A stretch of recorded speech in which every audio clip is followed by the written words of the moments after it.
Welcome to the Health Staff-Centered Approach to a Patient's Request to Access and Amend the Health Record. I am Dr. Margaret Warner. And I'm Dr. Renee Mather.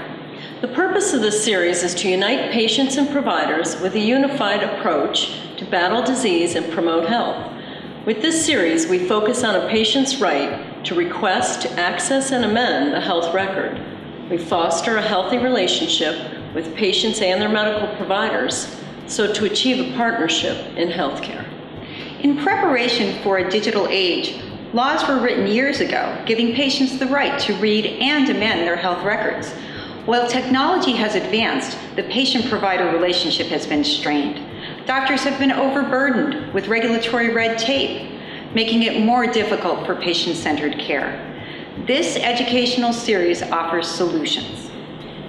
In the first part of this series, we addressed health record policy from the patient's point of view. In this series, we do it from the health staff point of view. Thank you for participating in this series. Let's get started with the second half of our educational series. First, please answer 3 questions.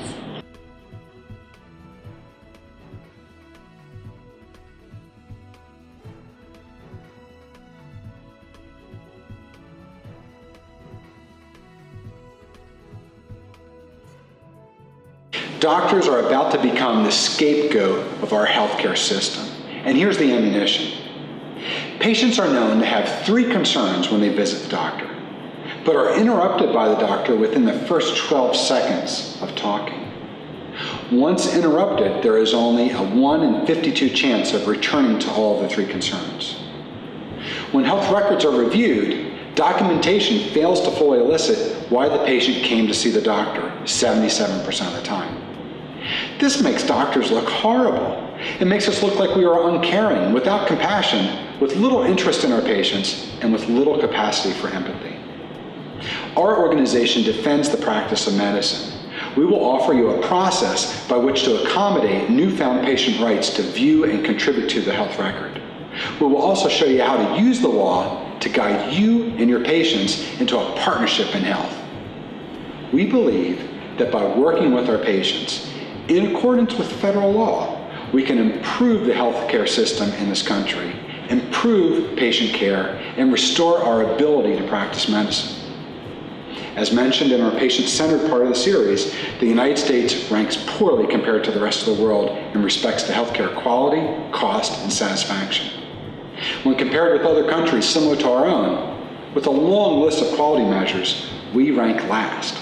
Out of 223 countries, we rank number 42 for life expectancy, which is how long we live, and number 169 for infant mortality, the survival of our babies. Satisfaction, a 66% satisfaction rate is interpreted as most Americans are satisfied. Yes, we spend the most money. We spend just shy of 18% of our gross domestic product on healthcare. That number is expected to rise to 34% by 2040, which is clearly unsustainable, and the government has a plan. We want doctors and all medical providers to be leaders, not victims. It's a tough time for medical providers to be leaders. Most doctors are burnt out. Many feel overburdened with regulations that result in being underwhelmed with the practice of medicine.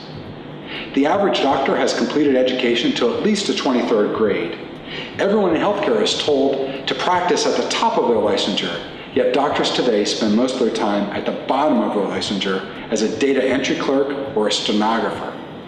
With attention to laws that grant rights to patients and in harmony with CMS enforced billing, coding, and documentation rules, we are going to show you how to reclaim the practice of medicine.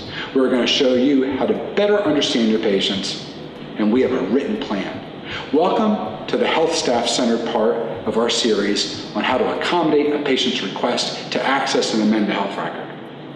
So let's get to it. I'll see you at the next module.